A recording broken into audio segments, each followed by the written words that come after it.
Hey metalheads, you like tattoos? Of course you do. If you're in the Louisville, Kentucky area, come on over the bridge to Clarksville, Indiana, and get you some ink done at Ageless Art. If ink isn't your thing, they have a piercing studio as well. Visit agelessartclarksville.com to see some frequently asked questions, meet the staff. The shop is open Monday through Thursday, 12 to 8 p.m., Saturdays, 12 to 10 p.m., and Sundays, 12 to 6 p.m., all appointment-only spots. You can set up your appointments by phone at 812-283-1793 or email agelessarttattooandpiercing@gmail.com and someone will get you set up for your first or your next tattoo or piercing.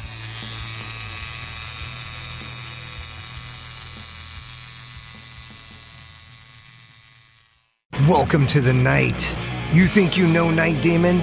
Then the Night Demon Heavy Metal Podcast is for you. Step into the darkness as we peel back the curtain to give you an unprecedented, all-access look into the mind and the heart of the demon. We're talking band history, song analysis, studio anecdotes, stories from the road. It's everything a diehard Night Demon fan could want and more. This is the only place to learn the inside scoop, the deep dive trivia, the untold tales from the band members themselves and those closest to the Night Demon story. Need more?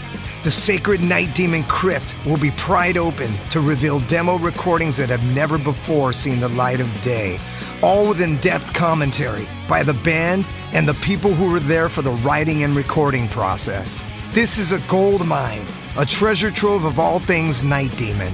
Head over to nightdemon.net or wherever you listen to podcasts.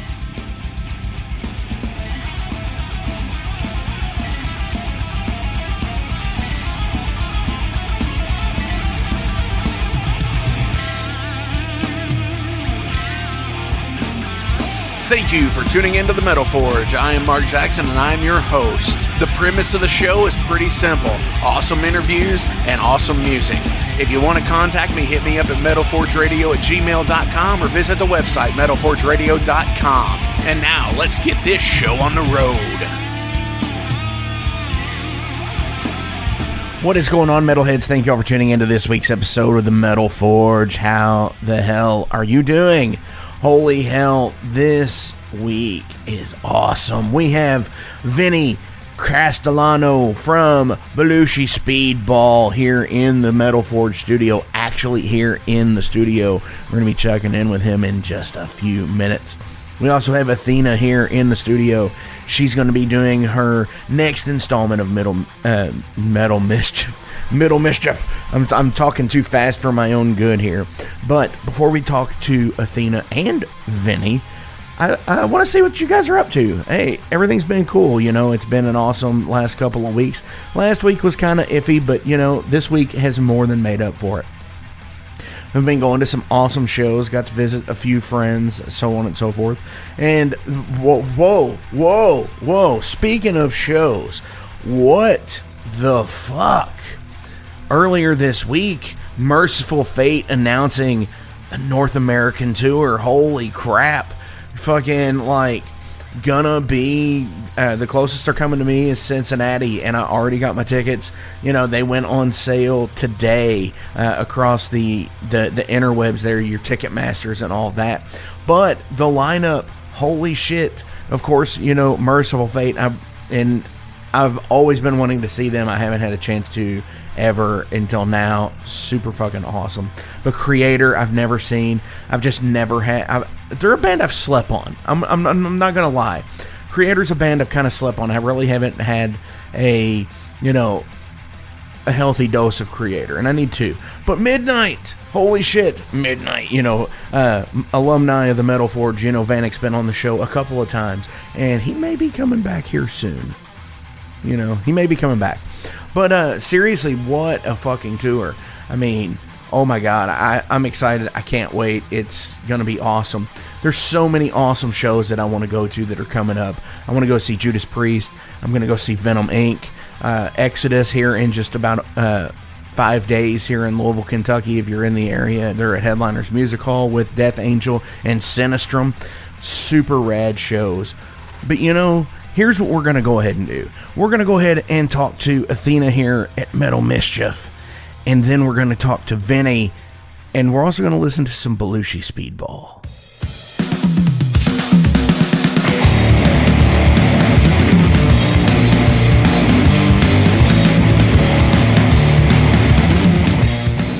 Misfits and miscreants, bangers and mashers, deviants and the deviated, the tormented and the fermented, ghouls and goblins, creatures of the night.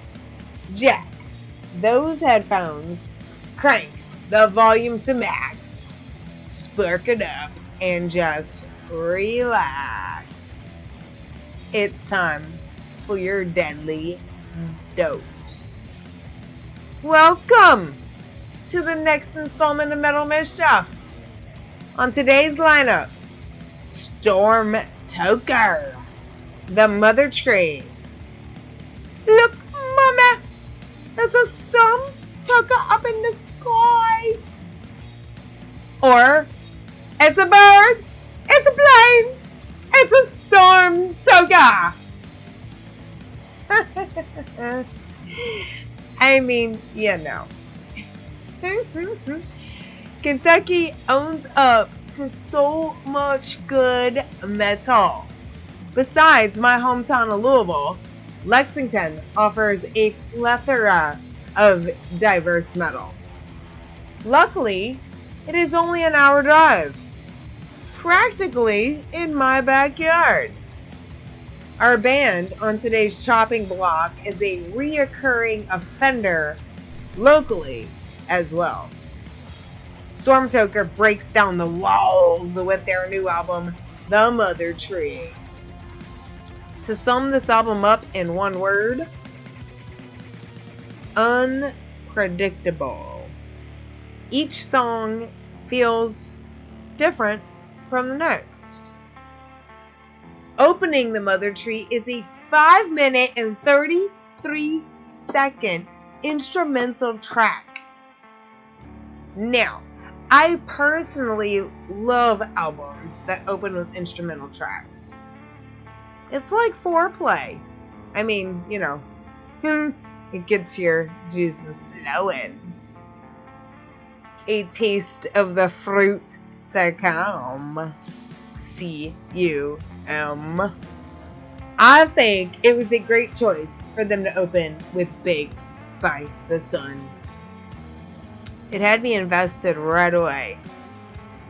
This song is a very nice prologue as it shows the talent and the artistry of the band. With elements of thrash and stoner, sludge, prog, and psychedelic rock, it definitely does not disappoint.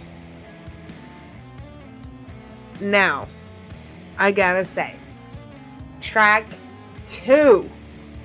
Holy fuck. Cold Dice.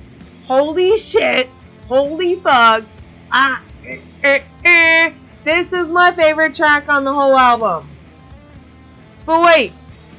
I must take a shot here first. Oh, and I must mention, this is actually a first, everybody. Mark Jackson is in the heavy metal bunker for a change. Mark? Hello. It's the bunker. He's in the bunker. And we're about to do a shot, right? We are? Yeah. I know. It's so awesome. Shots are great. Shots are great. What are we shooting today? This is Old Forester 86. Yeah. 666. 8666. Yeah. That's right. So let's all take a moment and pause and cheers to the heavy metal gods. You know, Tony, Iommi.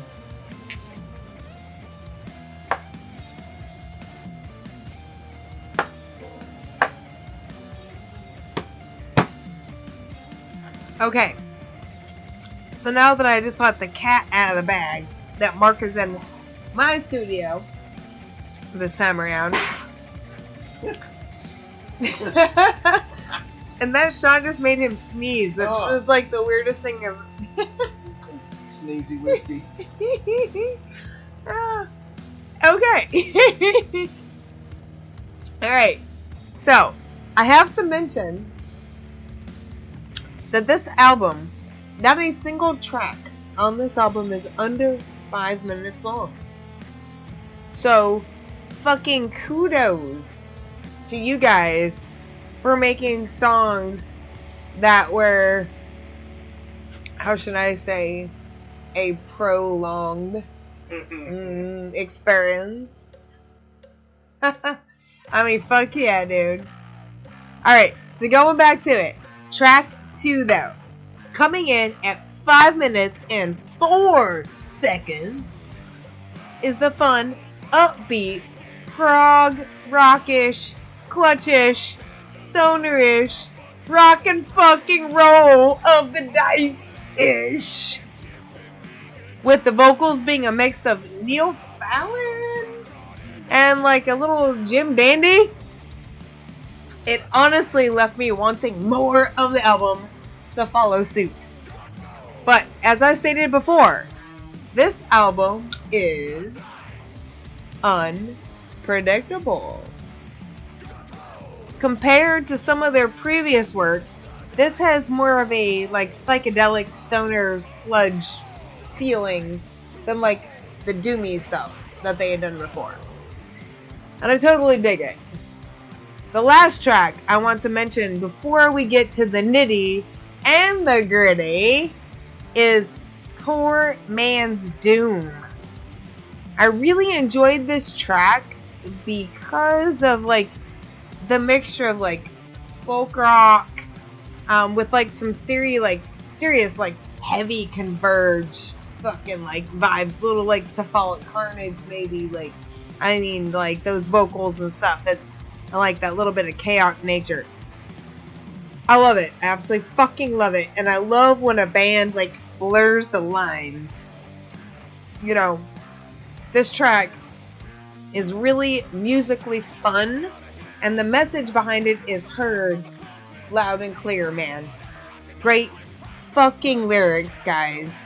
Here's to all of us that work the hard fucking labor jobs and come home at the end of the night not feeling fulfilled, but paying our goddamn bills and trying to do all the fun things on the side.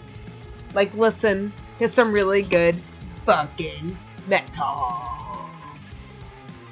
So, now, it's time to take a toke, toss one back, and crack another brewski.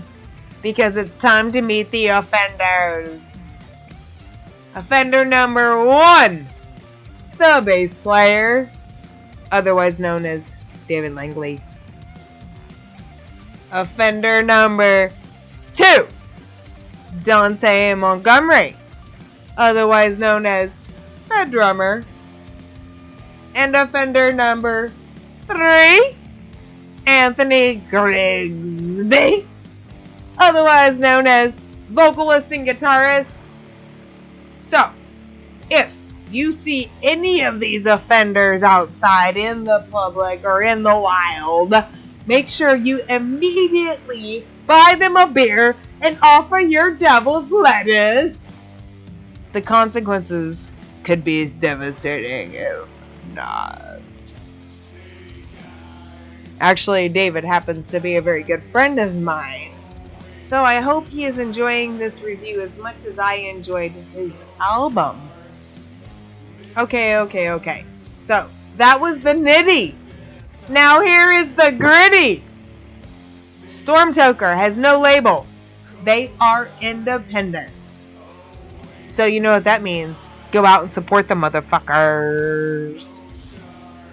The Mother Tree was released on August 5th, 2022. Produced and recorded at Sneak Attack Studios by Jason Groves in Lexington, Kentucky. The album is distributed by the band, so go to Bandcamp or many of the other music streaming services to find this Awesome album. Now, we have come to the end, dear misfit metal motherfuckers. It is now time for Athena's 5-shot review. If you have been sleeping through class, here are the fucking rules. 5 shots. I needed 5 shots to get through the motherfucker. 4 shots. Meh. Coulda used some 3 shots. Good. Made me air drum bang my head. 2 shots. Really good. Put that shit in the glove box for traveling. And 1 shot. Excellent. I'll probably have a bangover in the morning. So, I'm going to do my shitty drum roll. With backup drums by Mark. And I'm going to give Stormtoker's new album, The Mother Tree, 2 shots! Really good, man. Put that shit in the glove box for traveling. So, until we meet again, have a most excellent time. And remember, keep it heavy.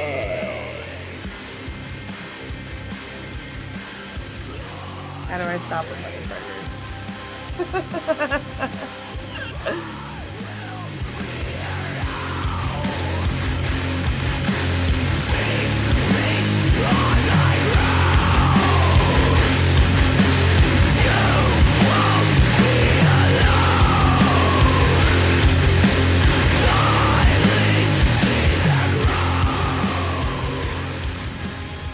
Now we need to get Jason from the Heavy Metal Wasteland in here. When I'm going to bring him up to Louisville next year on a show, and we're going to like record a bunch of segments together, and then we're going to do it all. You know, I'm going to have everybody here at one time. I think it's going to be rad. So let's go ahead and listen to some older Belushi Speedball. This is from Prepare for Trouble. This is Are You Feeling It Now, Mr. Krabs? Are you feeling it now, Mr. Krabs? Are you feeling it now, Mr. Krabs? Are you feeling it now, Mr. Krabs? Are you feeling it now, Mr. Krabs? Are you feeling it now, Mr. Krabs? Are you feeling it now, Mr. Krabs? Are you feeling it now, Mr. Krabs? Are you feeling it now, Mr. Krabs? Every song sounds the same. Every song goes blah, blah, blah, blah, blah, blah. Every song is the same. Every song goes blah, blah, blah, blah, blah, blah. So you're sitting there in pain from the song going blah, blah, blah, blah, blah, blah. Every song is the same. Every song goes blah, blah, blah, blah, blah, blah. So you're wondering why. Change up the band. It's probably 'cause you don't know how to play guitar. Are you feeling it now, Mr. Krabs? Are you feeling it now?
All right, metalheads, this is a treat this week because not only is the guest in person, but we have a co-host, the host of Metal Mischief. Athena is here to ask some questions. Fuck yeah, I'm here. Yeah. And our guest from the awesome thrash meets fusion meets fucking just whatever band, Belushi Speedball. We have Vinny here. Crastellano. Yeah. Dude, what's up? Not a whole lot. I'm excited to be here. Thank you for having me. It's been like 15 years since you've been on the Metal forever. Forge. Yeah, it's been a long time since Daniel Neal said the S word on live radio. Yes, which, pre-pandemic 2019, it was the Stone Age of the Metal Forge. Yeah. He had one thing to say. And it was shit. It was a swear word. That talking shit. What in hell? Gosh. Dude, so this is kind of a bit of a reforged episode because, like I said, you've been on before and you can always check the archives because the episode is there. It is there. So, hell yeah. How have things been? Been good. Yeah, y'all been kind of on a roll lately. Yeah, been busy. Always moving forward. Right. That's one of my favorite things. It's a favorite George Lucas quote is, back, there is no back, there is only forward. So I've completely dug it. I've been following you guys for a few years now. Been good to us, yeah. Coming out to see you all back in February at Kaiju was an absolute treat. Yeah, it was a good one. Because it was the holiday show. Yes. And you all had done... What holidays did you do? We did... So...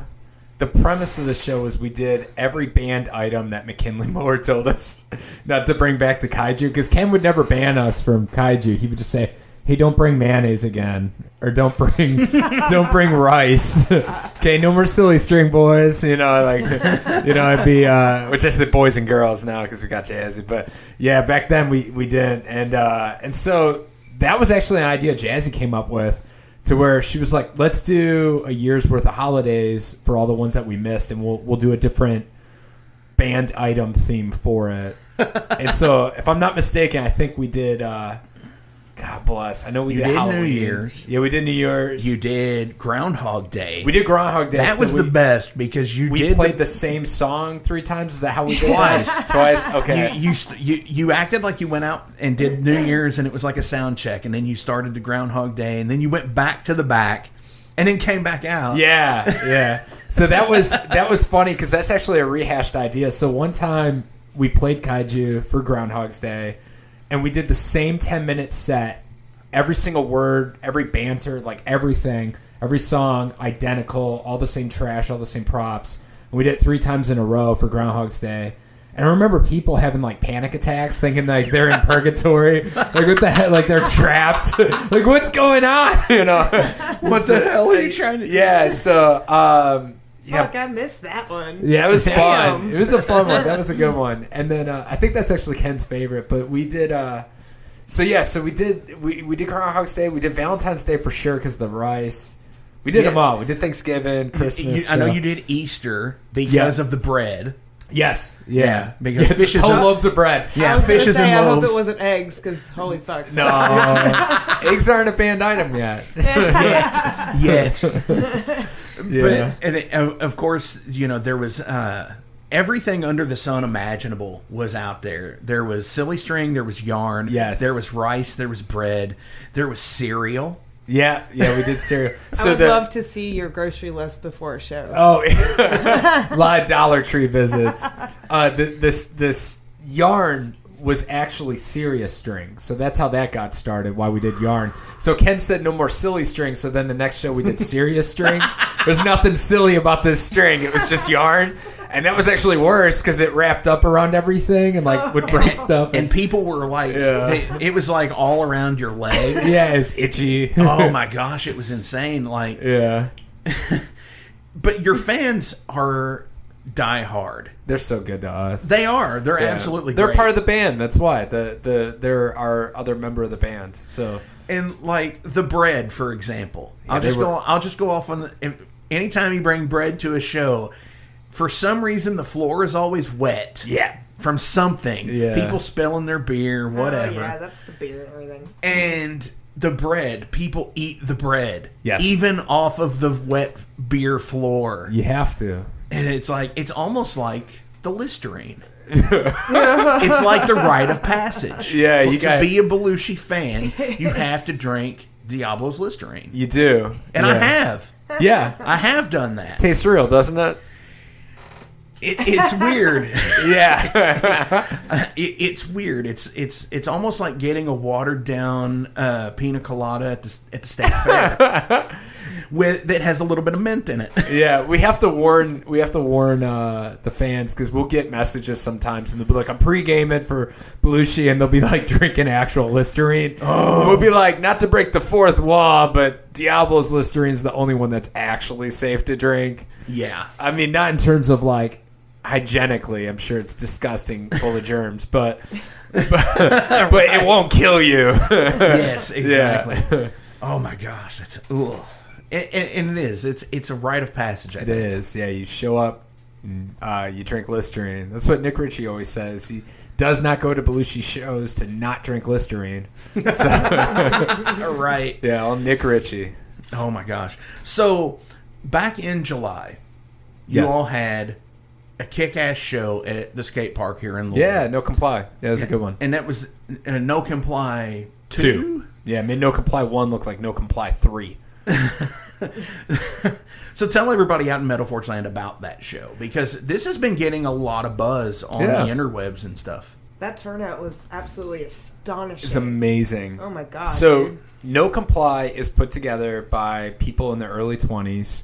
I call them kids, but they're not kids. I mean, they're young adults, but in their early 20s, and they put together this do-it-yourself punk show full of all ages bands and Belushi. And the whole premise is, number one, all the bands need to be local, and number two, it needs to be not sponsored. So they do it all with no sponsors. The show is completely donation-based. And it's incredible. It's amazing, and everyone shows up. And yeah, I think the numbers doubled. I think it was close to 1,000 people we had at that skate park. And they, with it being donation based, they broke even because it's a lot. It's a lot to put that together. And they did a phenomenal job. And all the bands we play with the Tabs, and Zerg Rush, and S-Word Zerg Fire. Rush, too. Yeah, Zerg Rush is really good. They're all so good. And Anemic Royalty. And wow. Histrionics and Oh, Sunshine, and so it was a really good representation of the Louisville punk scene, Right. Do it yourself. So And a total DIY. And just seeing the pictures in the video, Yeah. it's just so many people. And unless it, like you said, it's either a sponsored show, it's a promoted show from somebody. Correct. You really don't see a grassroots movement like that in Louisville anymore. correct, yeah, not to that size, not to that degree. And what that is the representation of the underground DIY, essentially like what the Spinelli shows used to be, and now they've moved them to other various locations and houses. And I don't want to say any of the actual locations, Right. just that we don't want them getting shut down. But that movement's always been existing, and so what No Comply is that to the maximum. You're seeing what you can do by yourself in a local setting, in a public setting. There we go, public venue. And Right. so, yeah, you're absolutely right. Yeah, because anything that's festival-wise to that degree or that size or that many people, you're going to be dealing with promoters and middlemen and selling tickets and all the stuff that nobody really wants to do. no one wants to. Yeah, that I won't do. Right. But to be able to garner that big of a crowd, it's got to be a head rush immediately. It's just like, then did it become real all of a sudden when you see that many people are like, hey guys, have you looked out here? It was cool because that would have been Jameson's second show with us, and so the coolest part was to take him, be like, here, come here, look at because he showed up a little bit late because he had to work and stuff, and I was like, here, come here, check this out, look down in the bowl. And he was like, holy crap. I was like, yeah, isn't that amazing? So, yeah, it's fun. It's definitely surreal and humbling at the same time. Because, it's a privilege to be able to play in front of anyone and to be able to play for that many people is always exciting. Definitely. So, yeah. Very blessed. Very and lucky.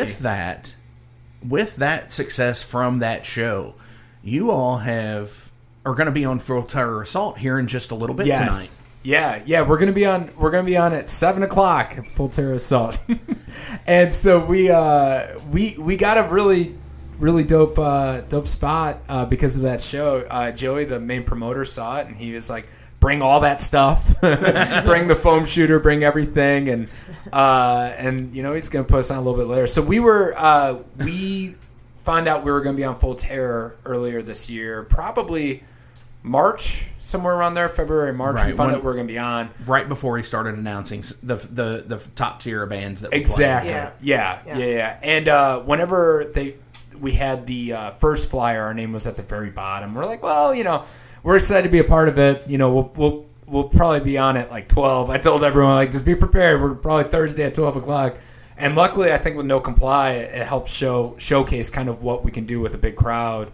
And he moved us up on the time slot. So definitely, and it's pretty exciting that you're going to be there with a couple other Louisville bands. Yes, too. yeah. So Bat Wizard and Artwork for the Blind. I mean, that's pretty dope. That it's it's amazing. A trilogy of Louisville bands, like for sure. Like getting down to Full Terror Assault, man. Open air festival. That's so cool. And like I'm so happy. The diehards come out for this show, man. Every year they come out for this show. So that's fucking awesome. And of course, I always do have to rep out other Metal Forge alumni bands like Grave Ripper and Wraith and Tyrant from Michigan. Tyrant, they're going to be on the show as well, and they all three kick ass. Like, it's just so insane to be like, those guys, they're fucking cool. Hell yeah, glad those guys are playing. They put in the work. What's funny is Grave Ripper is some of the dudes in that band saw us at our Indiana Black Circle show. It was our kickoff for our last tour we went on with Mr. Clit. And it's funny because like we got in a lot of trouble at that show because we it was with Daikaiju and we had a bouncy house in the middle of the floor and we threw out everything, pizza and silly string and confetti poppers, and we made a really bad mess, and the bouncer was not happy, and he it was like we were done. It was our last song, like we finished our set. And he goes, "You're done, homie. Get the fuck off the stage." And we were like, "Day one, baby. Woo, yeah." And so the dudes in Grave Ripper were there, and they told me that they quote that all the time to each other. "You're done, homie." So, it's going to be cool to see those guys again. So I can't wait. Yeah, absolutely. They're good. Corey, good people. Corey is such a great dude. They are. Their music's so good. Yes, very much so. Yeah. So that's exciting because that's a huge open air, 4-day festival show. Yeah. That, it's every year. It's over either a Labor Day weekend or the following weekend. It's always the first or second weekend of September. So hell yeah. Yeah. But you also recently have a new album out as well. Yeah. We put it out back in May. What Us Worry. It's a Mad Magazine reference. Right. So Alfred E. Newman. Yeah. Right. I think he's related to Randy Newman also. Yes, the same person. But yeah, we got a new album out back in May. It's been exciting. We had a music video for Magic Conch. We got another one in the works. And hell yeah. So yeah, it's been awesome. Now, over the years, you all have done some pretty interesting album releases. Yes.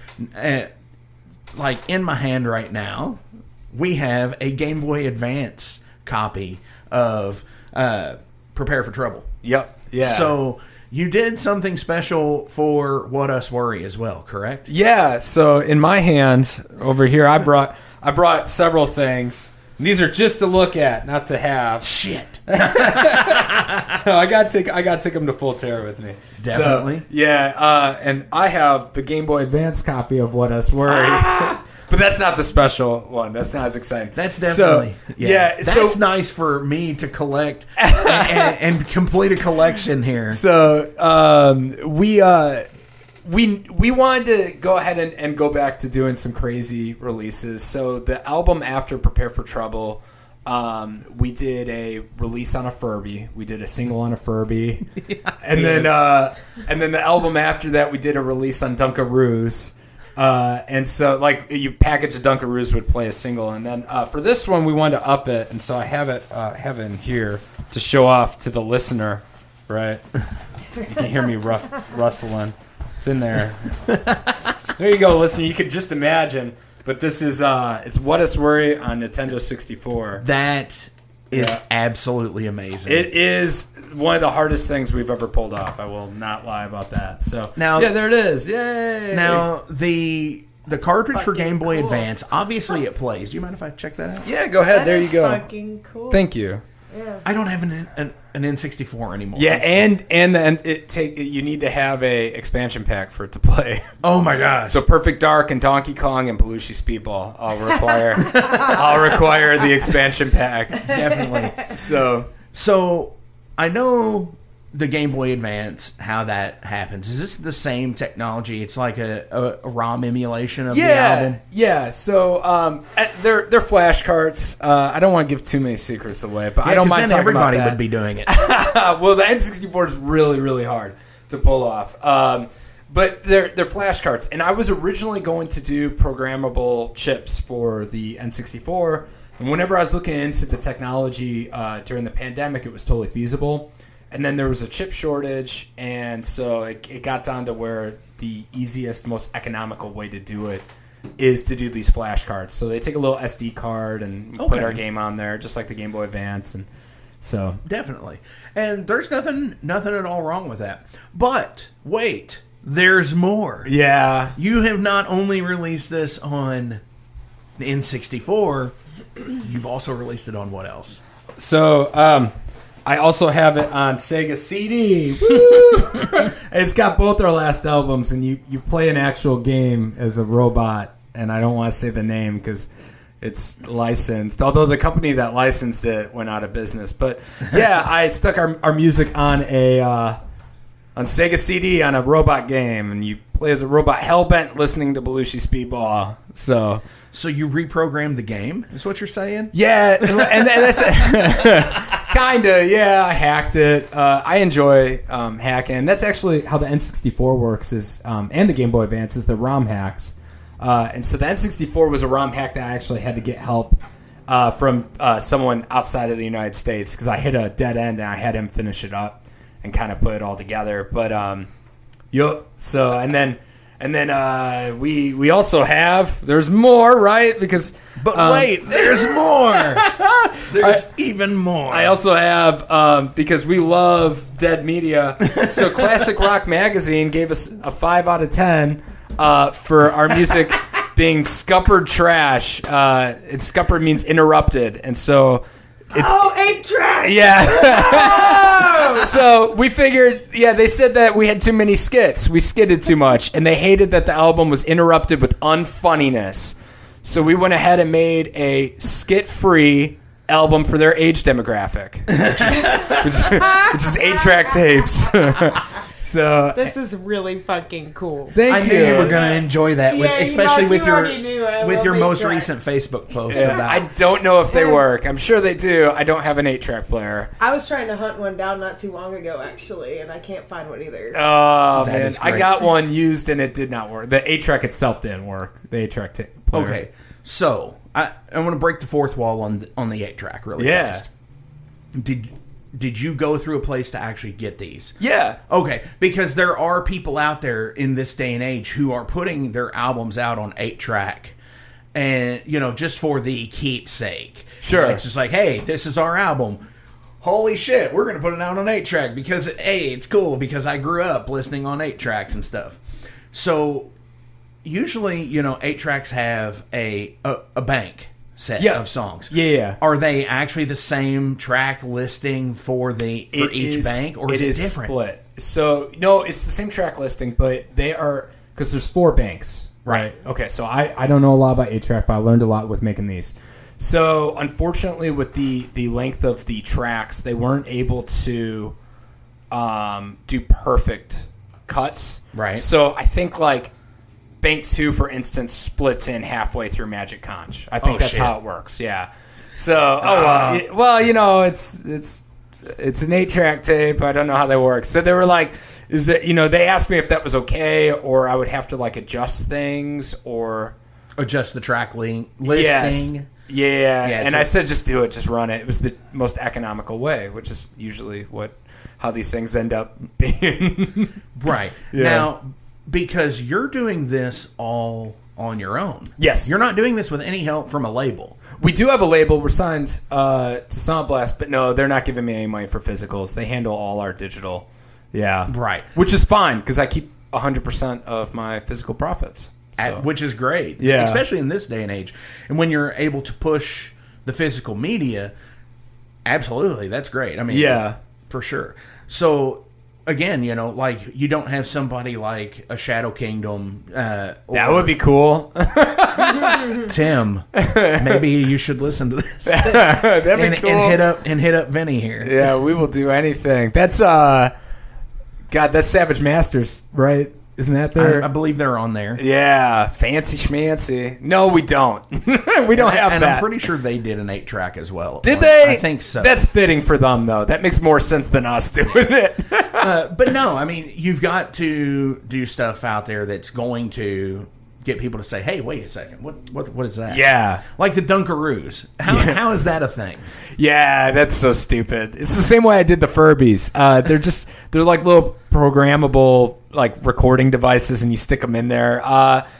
It's a bigger version of what would be in a Hallmark card with a little bit better quality. And so, I open them up, I feed the cookies to the dog, and then I put them in there, and then you hit a button and it'll play. I think we just got the Belushi Speedball Christmas album. What's that? What's it going to be on? Like the Hallmark card? Oh, God. Yeah, we'll release 40 cards for you to listen to. Belushi Saves Christmas. I am down. Speaking of Christmas, we did Diablo Claus, which was our Christmas in August, and we had a snow machine inside, and we did Christmas carols of every song. We have a piano player that's actually like a real musician, not one of us, and and so we'd play a minute of every song for fair use law, and then stop, and he would do the piano version. We do a Christmas carol version of it. So wow, so it's totally feasible to do Belushi Saves Christmas. We just Diablo wrote all the tracks. Actually, he took like.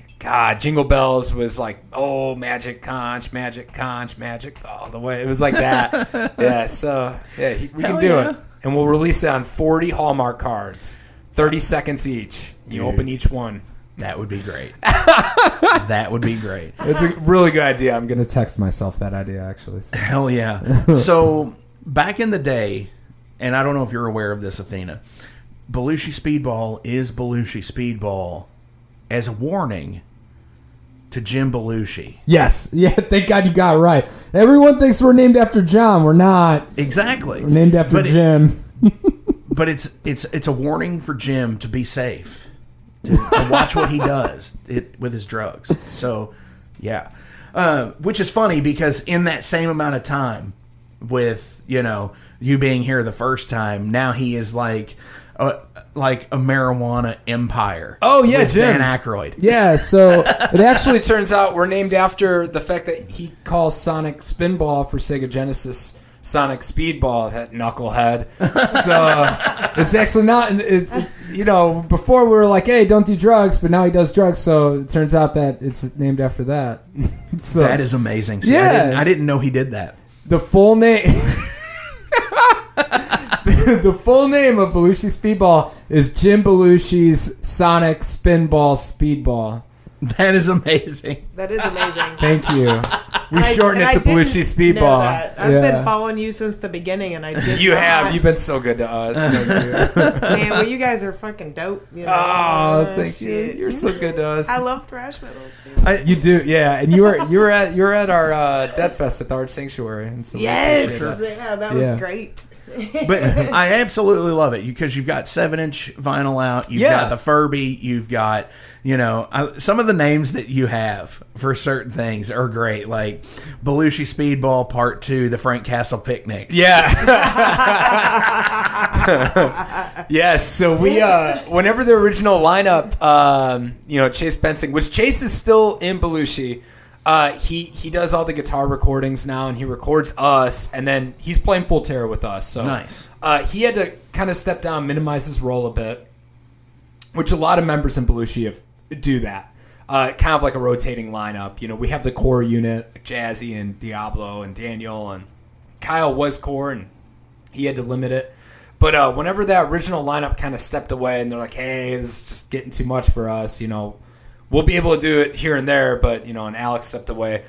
We decided to make Belushi 2, Belushi Speedball 2. It was originally how we did it. It was Daniel, Neil, me, and Diablo, and then we kept doing, like, every time we'd have different members, we kept doing trilogies, like, so different sequels. That's what that is. The Belushi 2 and Belushi 4. Yeah, because we got different drummers for it and different lineup, you know, so... Yeah, and back then we were actually playing shows as, this is Belushi Speedball 2. It's going to be with Daniel Neal. This is Belushi Speedball 4. It's with James Ryan. It's Belushi Speedball 3, right? We don't talk about that one. You know? That's not a thing, but, you know, so it's... Yeah, we started doing that, and then we're like, this is getting too much. We'll just call it Belushi Speedball. So that's why that was part 2, the Frank Castle Picnic. That's great. Yeah. That is such a great deal. So after Full Terror... What's coming up?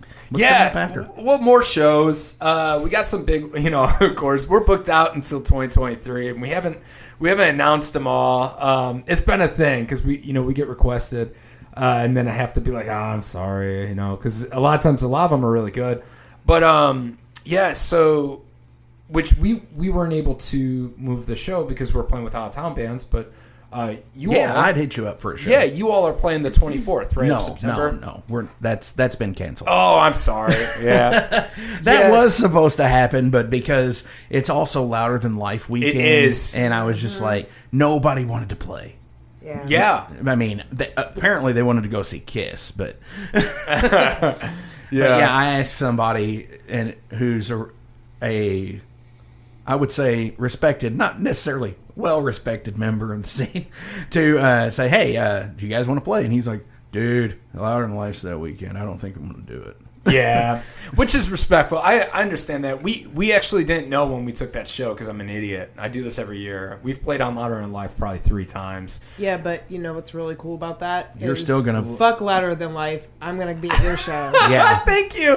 Yeah, so we're playing Slipknot Day, and so it's Belushi Slipknot, spelled Slipnot. Yeah. So if you're at that one, you're going to be in our bands because everyone's going to be in Slipknot that night. Which will be the Mag Bar. Yes. On the 23rd. 23rd. Yeah, we're playing with Milk Toast and Jim Harrelson. Yeah, it's on my calendar. Yeah, thank you. Milk Toast has been picking up a lot of steam lately, too. Yeah, they're from Indy, right? Yeah. Indianapolis, or something like that. Yeah, I think they're from Indiana.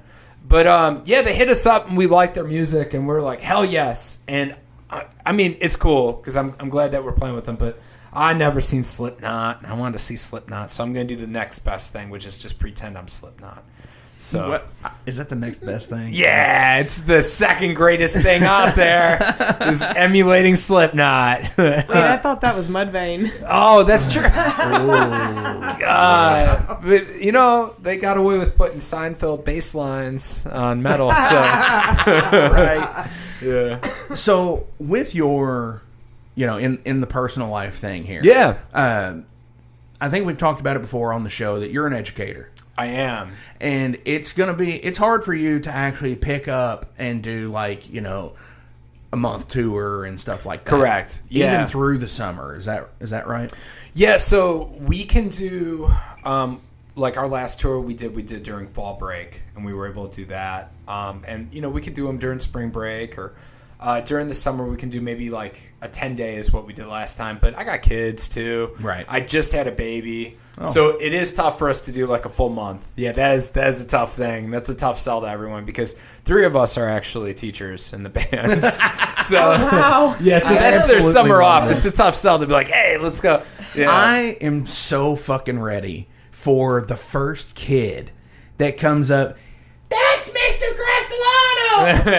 And sees you like... It's happened. It's already happened. Yeah, I've been teaching for 10 years. Oh my gosh. They all come out to the show. After the skate park show, I had several former students come up to me and be like, holy crap, what were you doing up there? Like that to me. Like, I didn't know. I was like, I told you all I was in a band. Because I don't tell them what band. And then they find out that I'm like... Because, a lot of the kiddos in Louisville that go to JCPS love Belushi, Yeah. And so a lot of my students are like, yeah, whatever, you're in a band. You know, my friend goes to punk shows, and then it turns out their friend is going to our shows, and then they find out about it. They're like, you should see this band. Yeah, they start treating me a little different. It's funny. So, Right. That's respect, man. yeah, it's cool. That is total respect there. So, hell yeah. We're looking forward to, the full terror assault. Oh, my God, I'm so excited. Make sure you shoot lots of video. Yeah, we're going to. Yeah, we got some GoPros, and we did it at the skate park show at No Comply. And, Diablo, shout out to Diablo Show on YouTube. Everyone should go there and subscribe. But Diablo films every single Belushi show, and honestly, almost every show he can get to in Louisville. If he's there, he's filming it. Right. And he does a really good job capturing, a lot of the scene, so... For sure. Yeah. And he's been doing that for years. As long as Belushi's existed. Yeah. Yeah, when Belushi Speedball started, he started the channel. So Absolutely. Yeah, he does a phenomenal job. Hell yeah. And I love, that's one of my things for, the Louisville scene is, I want to get older stuff like, 70s, 80s metal and stuff like that.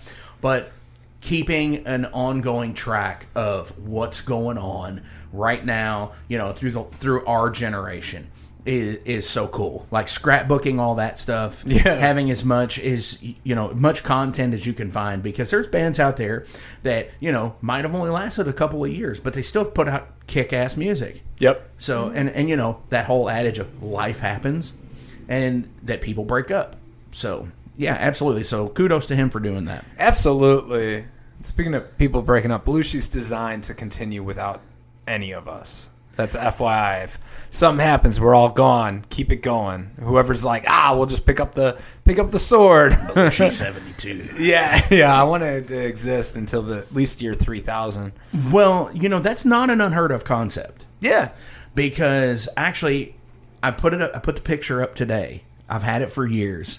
The man on the wall right here behind us, Mr. Odor Sarungus. Oh, God bless his soul. Where's it at? It's right here, next to the Metallica bandana here. Okay. That was his goal for Gwar. Yes. Was that don't have people playing, don't have just like Dave Brocky being Dave Brocky.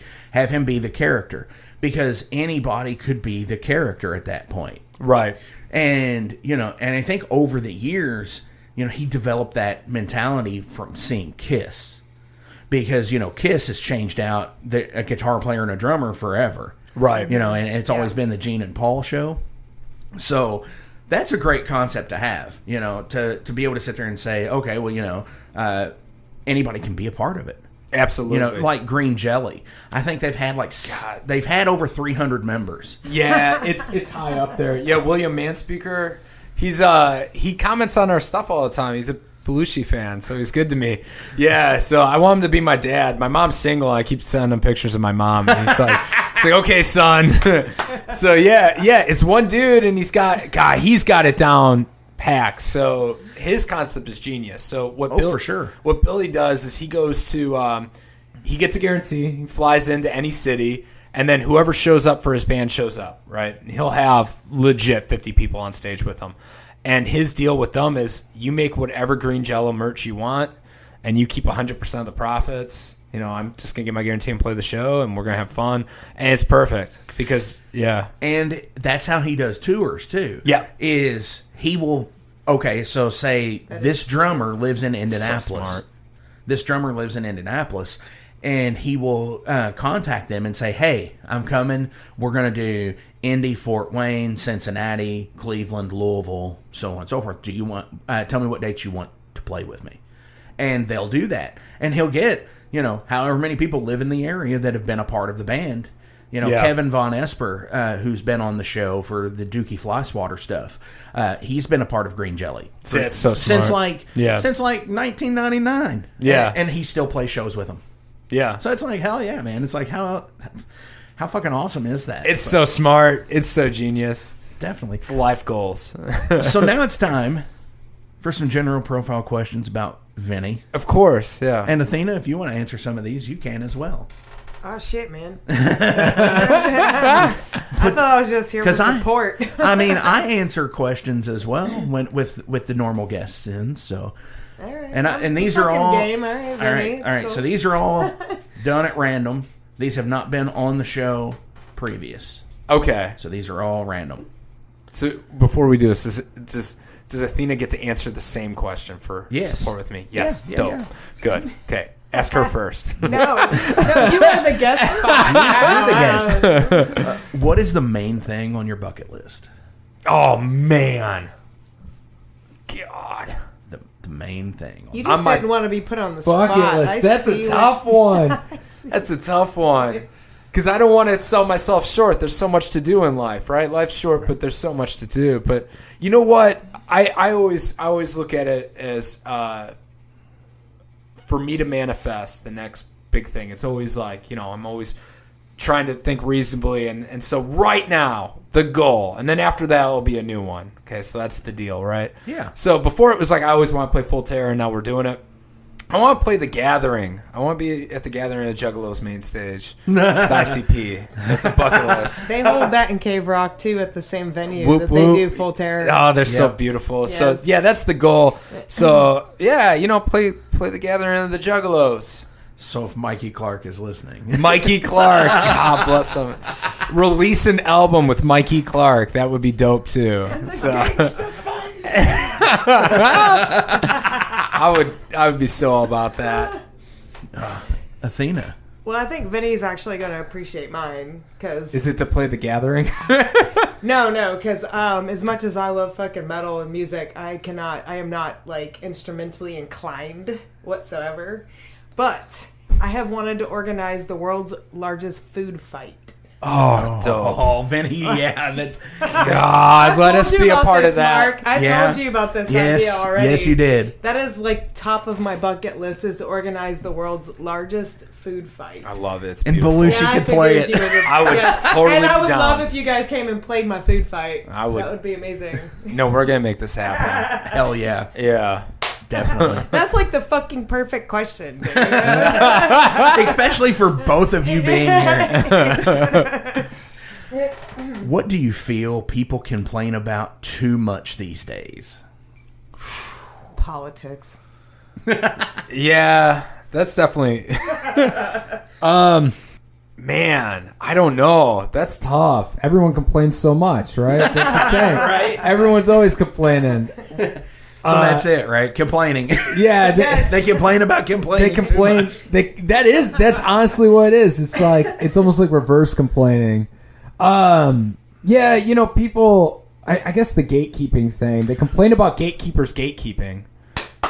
That's a bad thing. Yeah, that's a good And like You can't like Ghost because Ghost isn't metal. That shit. Right. Yeah. Gatekeeping's bad, so don't do it. But I kind of do feel for those people because like they like the music because it was underground, and then it starts to become mainstream, and they feel like they're losing a piece of their identity. But at the same time, you want more people to enjoy it, so it continues to be created. Right. Oh, 100%. Yes, absolutely. Yeah. And you're still going with politics? Oh, fuck yeah. I'm so sick of everybody bitching about politics. Oh, I wish we I could all know. just fucking get along. I know. Like, Just I'm Trump, so tired right? of it. I'm just tired of it, man. Definitely. It's like everybody has a different opinion, a different view. I wish the world would just let everybody, like, do what they need to fucking exist and be here and be fucking happy. But no, everybody wants to fucking argue and complain about everything that everybody else is doing, and it all stems to politics. Yep. So yeah, fuck that, Mark. Exactly. I was going to say a joke. I was going to say Trump 2024. But I don't want anyone to actually think that's a real thing. So Can we go back to the food fight now? Yeah. No, I Actually, agree with that. It's actually, with the bucket list and the goal orientation and the complaining and everything, this has been a serendipitous card pull this tonight. Deep. It has, because if you're going on a road trip, what are the 3 must-haves that you cannot leave without? Road trip, huh? Yeah. Your phone. Well, because you're going a couple hours away to, we to Full are. Terror, so you are going on a road trip. Cave Rock, What can you Illinois, not? it's What are the 4 3 things hours you had to away. take? Yeah. I gotta have music. Gotta have my phone for music. Not even for GPS, because apparently it doesn't work if you're going to Cave Rock. You need to have. No, you start following signs about halfway there. That's what they said. Yes. I'm gonna get a map quest. Yes, you need to like actually fucking pay attention. Of course, you would get a map quest. I'm gonna print out and because we love dead technology. I live for dead technology. No, but you gotta have music and caffeine. I cannot do a road trip without caffeine. Right. Yeah. And then Archer. I need to be able to watch Archer while I drive unsafe. Yes, absolutely. So you mentioned the caffeine. You mentioned the caffeine, and you're a bit of a fitness guru. No. I mean, dude, come on now. Oh, well, thank you. Yeah, I like to work out. You like to work out. I watched the video on Instagram of you like doing the cheat day hot dog. Oh, yeah. So, like, when you go on the road trip, is it like total? It's like, all right, I'm going to get this candy bar. And oh, yeah, I eat like crap. Absolutely. Do the junk food on the road. Yes, yeah. Like any other musician. Yeah, especially tour. God, you eat like crap on tour. Yeah. And that's all you do is you spend most of your tour pooping. So. What about Athena? That needs to be the next name of the next album. All you do is on tour is poop. Oh, I hear Athena. 3 things for road tripping. Well, my number one thing is I have to have marijuana. I cannot have a good road trip without being nice and stoned while I'm just cruising through boring Ohio and boring fucking like Indiana. And fucking like flat cornfields. Fucking how many cows am I gonna see? At least if I'm high, I'm always like cows. You know. And then I'm with you. I have to have really good music. Yep. I gotta have my phone and some really good fucking music, depending on my mood, you know, whatever. And then my third thing, well, that one is kind of tough, actually, because I'm gonna say my hoodie. Oh, yeah, respect. Because everywhere I go, no matter what, even if it's fucking hot outside, for some reason I'm gonna need a hoodie. Yep. So that always is in the back of my car. Good. Those are my 3 things. It's like going on adventures with Athena is like, Mark, your car's too cold. Do you have a hoodie? Or no, true story. She was in here doing her last Metal Mischief, and she's like, if I'm going to come over and do another one, I'm going to have to bring my hoodie next time. Your house is cold. Mark lives in a fucking metal igloo. Yeah, for sure. For me, of course, tunes. Gotta have drinkage of course not alcohol because I'm not that guy. Mostly not that guy. And you know, just I think conversation is like having somebody to trek on the adventure with. You know, so that's, you know, the conversation along with, you know, the music in the background. It's total cool shit. So respect. That's my 3. I love to talk. What's your bucket list then, Mark? Oh gosh. To have 1 million listeners on the Metal Forge. Oh, that's going to happen, though. Yeah, that's manifestation right there. Yeah, definitely. Would you travel to space if possible? Yeah. Yes. What? Of course. It's awesome. It's space. Belushi Speedball. Absolutely. Absolutely. And that's all I would do. Speaking of that, is quote Spaceballs. So and you drive a Mustang, so you're from the Ford Galaxy. There you go. I love it. Yeah, absolutely. Space seems awesome. Seems so fun. And shout out to Athena for that right now. We ain't found shit. We ain't. I didn't catch it. I'm sorry. Yes. God. Would you, Athena, travel to space if possible? It's probably too cold. You'd need a hoodie. Well, I would definitely need a hoodie. And, you know, actually, I would, just so I could see what it's like to piss in space.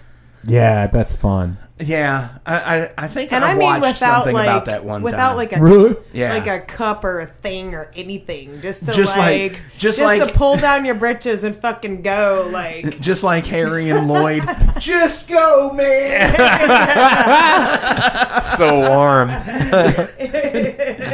Yeah, I think I watched something on that before where like they were that was a question that was asked, and it's like a weird like jockstrap suction cup thing. Yeah, Oh, fuck wow. that. I mean, like, if there's a Wait, hold on. Never mind.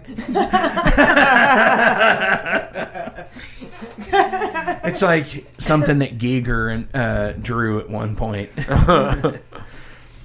Does your name have a special meaning or significant meaning? My Belushi Speedball or Vinny? Vinny. Oh, Vince? Yeah. I mean, it means to conquer, Vice. But, no, I'm Italian. I didn't get the cool name. My brother's name is Rocco. And so Italian culture, he's Rocco Anthony Castellano. I'm Vincent Anthony Castellano. It's Crastellano for Belushi listeners. Crastellano, not Cat. But yeah, no, legally it's Castellano. And so, Crastellano's that alter ego. That guy don't give a fuck. But no, so Italian culture, your middle name is always named after your father. And the firstborn son in the family is named after your father. That's how it's supposed to be. I broke that tradition. But so my father's Anthony Michael Castellano. So Okay. yeah, and his dad was Michael Joseph Castellano, and so on and so forth. Named after that middle name is so yeah.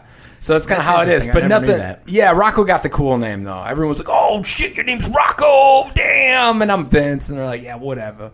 So Yeah, whatever. yeah, Got the New York going on there. yeah, well, yeah. Right on. So so Vice is the genesis of the name and everything. So. Yeah, I think they just picked out a name book, they said. But yeah, it does mean to conquer, and that's life goals, right? Conquer every single opportunity. Absolutely, I can deal with that.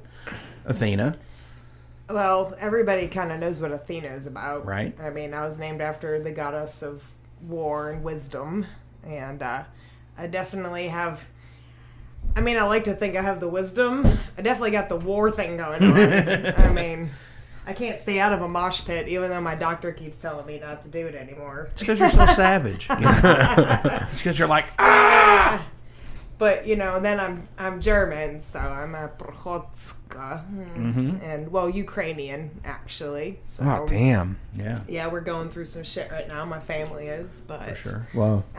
yeah, I mean, I'm a warrior, and that's literally, like he said, it's like a life thing. It's like Right. I just keep fucking pushing and And keep damn. going. And So that means all three of us in the room right now, because Mark, derivative of Mars, God of War. God of War, Ah, yeah. we're all on it too. So fuck, Oh, man. yes. Yeah, conquer war.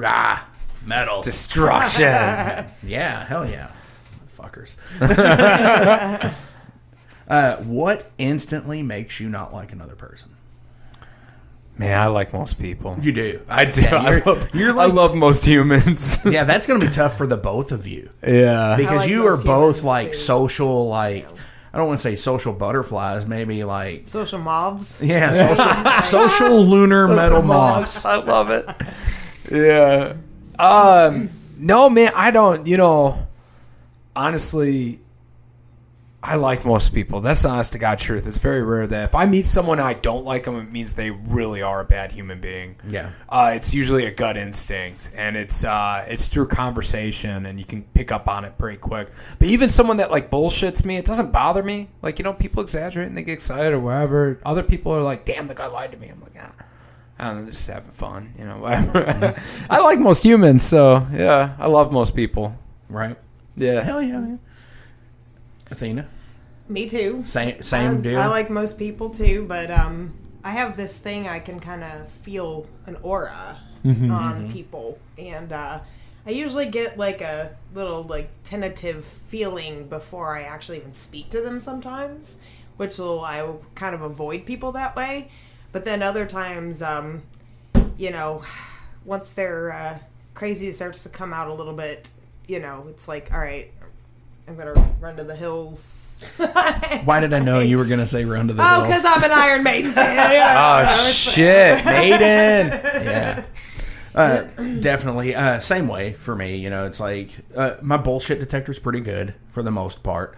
But when people are just like, what makes me like irk is like bands being like, yeah, we're playing the headliner spot. I was like, you fucking do that. You're going last. You do that. I'm totally content with playing fucking second. Yeah, let me go in the middle. We have to go last now. That's not. That's not. You do. You all do because you all have such a huge show. Well, it's the mess, and it became that no one wants to fucking go on after that mess. You know what I mean? That's the honest to God truth. So yeah, we go last a lot now. It's the curse. Right. But yeah, no. But is it really? I mean, you know, like, no, headlining is different than going last. There's a big difference there. Yeah, that is very true. Yeah, and where we're at, you know, we are all at the same level. We are all equals. Every single band on that bill is there, and we are humbled that they're on with us and that they're willing to play with us. So no, Right. I don't feel like oh, I'm headlining over you. That's bullshit. Yeah, It is exactly. different if I'm a national touring act.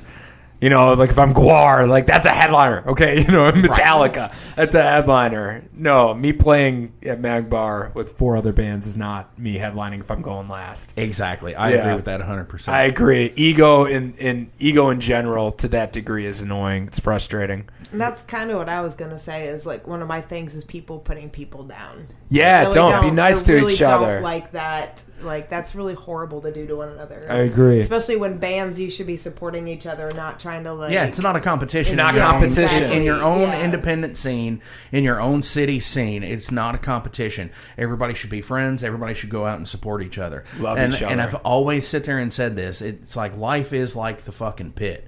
If somebody goes down, you help them up. Pick 'em Correct. up, Pick 'em those up. fuckers up. Agreed. And that's with everything in life. Absolutely. I think there's something to be said about that. It's not a competition, and it is okay to feel jealousy. I feel jealousy all the time, but you got to recognize it, and you want to say, I'm happy for them. You know, I wish I was getting that. Yeah, but there's they're nothing probably wrong with jealous of that. you too, No, though. there's not. Yeah, you're right, but there's nothing mean- wrong with that. But don't treat someone like shit because you're jealous of them. Yeah. Yes, that's it Yes, exactly. Yeah. Absolutely. Because when you treat somebody like shit because you're jealous of them, that's when it's bullshit. Correct. Now, turn this in on yourself here, listeners out there. If you're feeling jealous about a band in your scene, it's like, you know, I've looked at you guys. I'm like, dude, how the fuck are they doing this? How the fuck did you get 1,000 people to come out to this? You know, That wasn't Because- just us, though. But Yeah. no, but still, it's like, how the fuck do they do that? Look and say, okay, how the fuck do we step ourselves up to do this? Right. Don't look at it and be like, fuck those guys. Yeah, we get that. Now that does happen sometimes to where like I've had some backhanded compliments to where it's like I think it's because a lot of people view us and they see the humor and they think we're not serious because of the humor and because of the personas on stage. But like, no, we're serious about it and we're serious musicians and there's a lot of time that goes into it. We just have fun though. And so, you know, like fun first, you know what I mean? And there's nothing wrong with that. But there's people that look at us and they're like, well, that's not serious music. And so, you know, that's a shame. Or are It they really going to say is. that about Guar too? Exactly. Which, Yeah, I'm sure people did. you know, Yeah, I'm sure they did. plenty of people. And yeah, I mean, Yeah. and they have continued to put out albums for years, Bangers. that have been great Bangers. I mean, not just from like the first few, but like everything. Yeah. even from when Kiss sued them. Kiss sued Guar? Yeah, Yeah. Damn. over the Love Gun cover. Kiss. I didn't No, even know. they had an album cover that was almost the exact same as Love Gun. Oh, Guar did. Yeah, Yeah. And, What? Do you know what album it would have been then? I got I Google believe this. Jameson was on it. Shit. I'm sorry, Beefcake was on it. Beefcake. Beefcake, the mic. Beefcake, rest in peace. Oh, let's look it up. Guar. Well, I just gotta look up the Kiss. It was Love like Gun. 2000 and like 10, 11. No, yeah. I just gotta see this. It's since been changed, obviously. Right, Yeah. right. Yeah. Oh, okay. I had to. Yeah, it got old. I had to see what the Yeah. Love Gun cover looked like because I couldn't see it in my head. Oh yeah, it's Yeah, like yeah. where they're all standing in. Like, Yeah, gotcha. Yeah. Damn. All right, so I have one more question. Here we but go. Before we get into it, shout outs. Who do you want to shout out today? Senior Diablo show. Shout out to Diablo. Shout out to everyone in Belushi, all 50 members in Belushi. Shout out to my fiance. Shout out to my daughter. And shout out to Stella, my cat. Stella 2. Twice the cat Stella 1 was. Aw.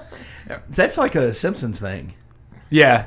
Snowball and Snowball, too. Mine's for a different. So my ex-wife took Stella 1, and Stella 1 was a female seal point Siamese cat. Her full name's Estelle Getty Castellano, and so I went out and bought the exact same cat, named her Estelle Getty Castellano II, and I take her to the same vet. So it's like pettiness at the top level. So top tier Tom Petty. Don't back down. Okay. Yeah, correct. Athena, do you have any shout-outs you want to give today? Oh, fuck. I have 3 cats.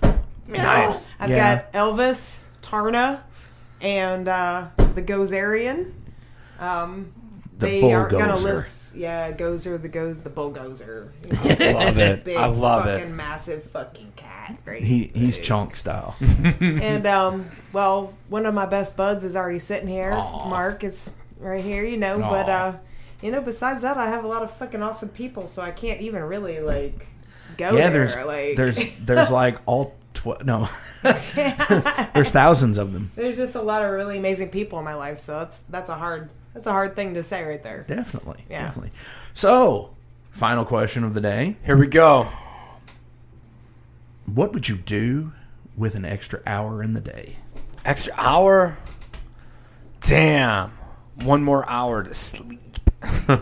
Take a nap. Really waste it. You seem like you don't sleep a lot. Do you not? Do you sleep a lot? Well, I'm a teacher, so I teach high school, so I gotta get up at 5:30. So right. I take a nap every day, actually. So after I get done teaching, I go home and I take a nap because it's good for my mental health, and then I wake up and it like resets the second half of my day. Okay. So like if I had a really bad first half, well then the second half's better because I reset it. So yeah.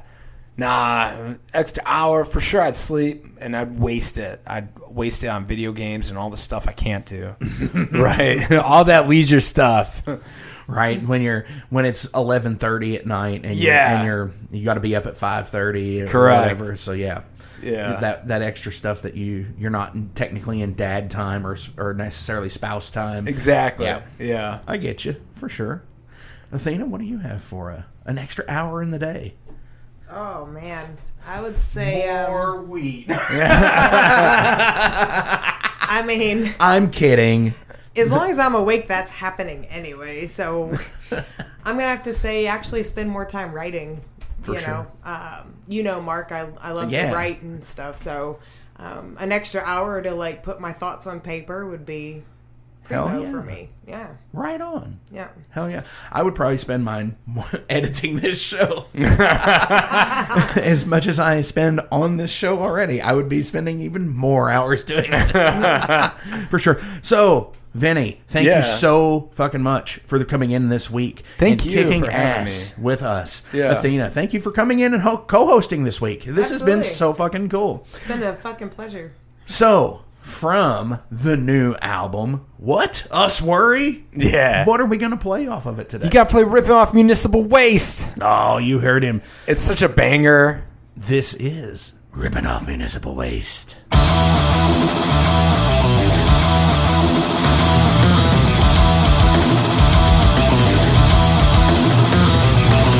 I'm a hypocrite, so this guitar riff original music makes me sick.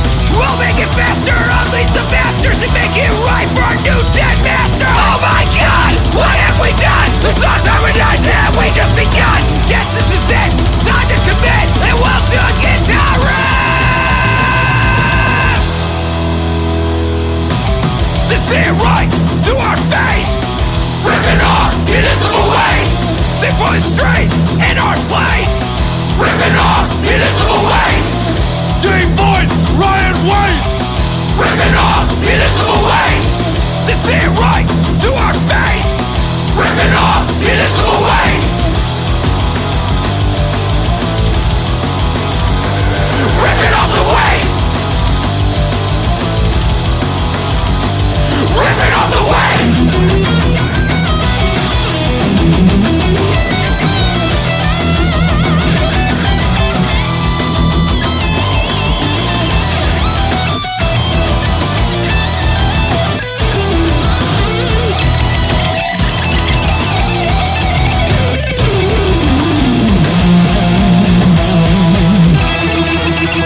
Look how impressive this is. Oh, wow. That's awesome. Crisscross applesauce. Oh, wow. You still see that thing poking out. Yeah, show me another one. Show me another one. Oh, look at that. Yeah, keep flipping through that bread. Wow. Daniel, what do you think about that? Man, I think I can get me some of that. Oh, yeah. That's pretty. Here comes the loaf of bread now. Wait. Hey! What's up, guys? Hey, what's up, dude? What are you guys looking at? Nothing. Multigrain. What's up? Just 17 Vienna sausage cans. What? Yeah. Nothing. We weren't looking at anything. So, how you been, Chase? Good. Good. So, I got a question for Busy. you. Hypothetically, if someone were to subscribe to your art website, do you get an update? Yeah, I do. Kyle, actually, thank you for your subscription. It really helps pay the bills. I'm always here to support local businesses.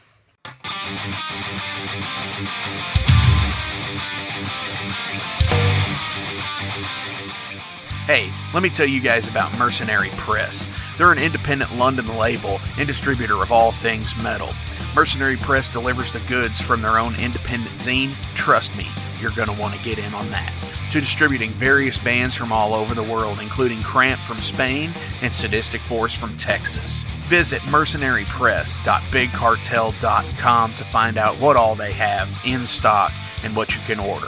And for Metal Forge listeners, enter code METALFORGE to receive a discount on your total purchase at mercenarypress.bigcartel.com. Check it out now.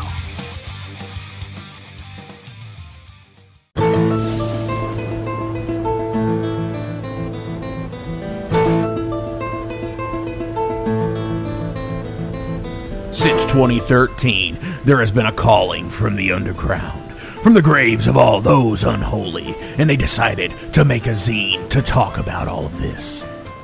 Soul Grinder Zine, an independent metal zine to keep you informed on all things metal and horror from the underground. Available in both print and digital formats, they're bringing you the best interviews and reviews out there today. Not only do they do the zine, but they also do compilation CDs. Check them out at facebook.com/soulgrinder.zine and start your subscription now.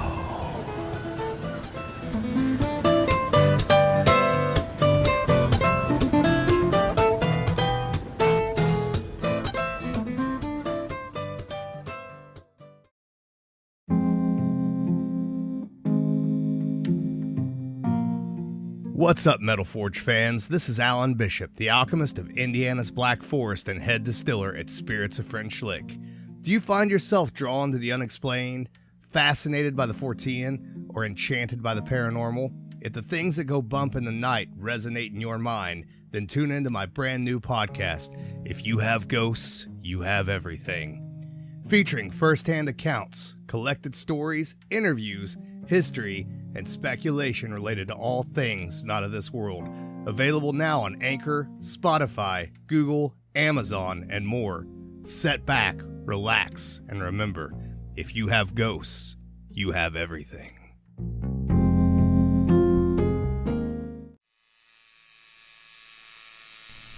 Hey Metalheads, it's with great pleasure I get to tell you guys about a new sponsor to the Metal Forge, Ageless Art, New Albany. After 20 years of owning and operating Ageless Art in Clarksville, Indiana, Phil Garrett had a vision for a new type of tattoo studio. Something that is clean and modern, sleek, refined, inviting. And he's done just that with Ageless Art in New Albany. You can find it at 2736 Charlestown Road, New Albany, Indiana, 47150. Business hours are Monday through Saturday, 11 a.m. to 7 p.m. Sundays are 12 to 6. All sessions are appointment only, so give them a call and go get you some new ink. Or if it's your first time, go get your first one, baby.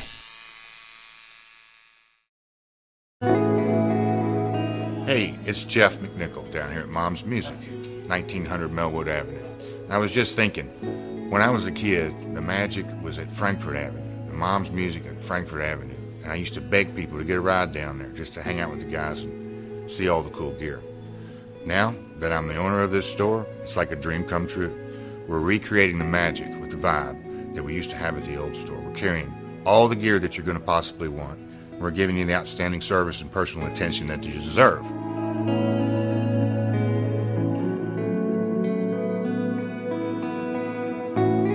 Yeah, so we've got the great guitar shop here. We're carrying USA Fender, USA Gibson, Paul Reed Smith, Gretsch, Jackson, Charvel. Anything you could possibly want, we're going to have it for you. Mom's is, and always will be, Louisville's music store.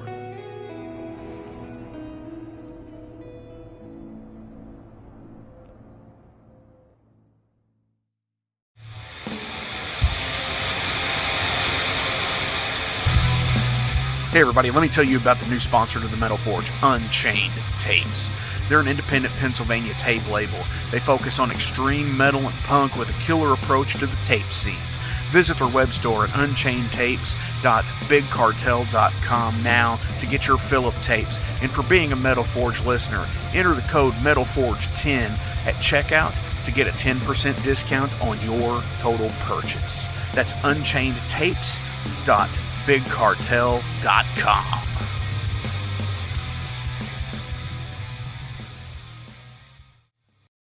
Hey guys, Wrestling Steve of the Wrestling Steve Show here.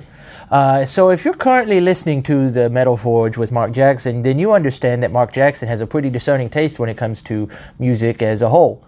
You'll also understand that he has a discerning taste for professional wrestling, just like me. My show is called the Wrestling Steve Show. I talk about modern and classic pro wrestling in a completely unbiased, unfiltered way. Be sure to check me out on all available podcasting platforms. That is the Wrestling Steve Show. And I am the host, Wrestling Steve. Just remember, like Confucius said, man who goes through turnstile in Thailand is going to Bangkok. Pro wrestling. Hey, it's Mark Maxwell at Maxwell's House of Music. Listen, all this stuff is now available to purchase on our website. Check it out at maxwellshouseofmusic.com. We carry all the top brands, like Fender. We got Gibson. We also have basses. We've got ukuleles. We got drums. We've got sound gear. We've got keyboards.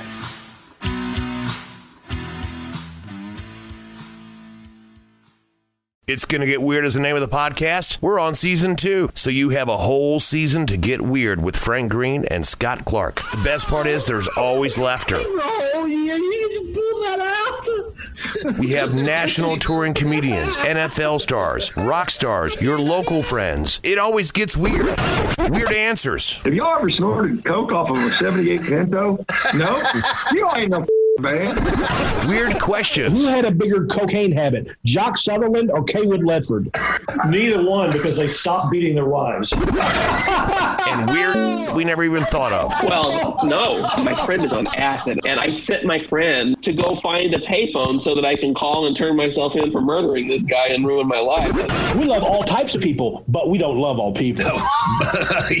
Weird. It's Gonna Get Weird is the name of the podcast, available everywhere. And thank you to Big X Sports Radio for being a proud sponsor of It's Gonna Get Weird. Frank Green, Scott Clark. Yeah. Hey, thank you all for tuning into this week's episode of the Metal Forge. I want to take a minute to remind you guys about the Patreon page. Over on the Patreon page, we have the tiers set up to support the production of the show. We feature the Down and Dirty, which is just $1. There's nothing special for that one, it just sends me a thank you because every dollar helps. Then there's the Double Down and Dirty. Much akin to the Down and Dirty tier, everything helps produce the show in the end. You make your presence known, and I appreciate that more than you realize. Thank you for being a dedicated friend and supporter to the Metal Forge. By selecting that tier, you will receive some cool Metal Forge stickers in your mailbox. Now, we're really going to start pounding the metal madness with the Apprentice Metalhead for just $5 a month. By becoming an Apprentice Metalhead, you'll be given early access to the shows, published 24 hours before everyone else gets it. You're also going to receive 3 entries in any contest that we do here at the Metal Forge. You're also going to receive a 10% discount on all Metal Forge merch, and you're going to receive a sweet Metal Forge patch for your battle jacket or backpack. And now, here is the big one. This is the Master Metalhead for just $10 a month. By becoming a Master Metalhead, you will receive a hand-numbered Metal Forge Master Metalhead membership card. You're going to be given early access to the shows as well, with 36 hours before everyone else. You're going to receive 5 entries in any contest that we do here at the Metal Forge. you'll be able to submit audio questions that I will use on the show of you asking questions to the upcoming guests. Remember, timing is everything, and you will need to keep up with the upcoming guest list on the website. You're also going to receive advanced knowledge of any new merch coming out and be given a 25% discount on all Metal Forge merch. And you're also going to get all of the other rewards from the other tiers. So visit patreon.com/Metal Forge Radio today and help support the Metal Forge. Rock on.